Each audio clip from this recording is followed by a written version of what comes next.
துன்பம் வரும் வேளையிலே சிரிங்க என்று சொல்லி வச்சார் வள்ளுவர் சரிங்க.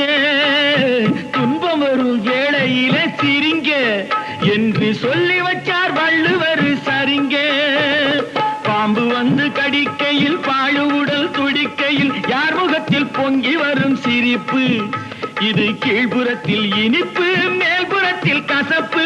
பட்டினத்தார் கையில் உள்ள கரும்பு. இது பட்டினத்தார் கையில் உள்ள கரும்பு. நான் சிரிக்கிறேன் சிரிக்கிறேன் சிரிப்பு வல்லே.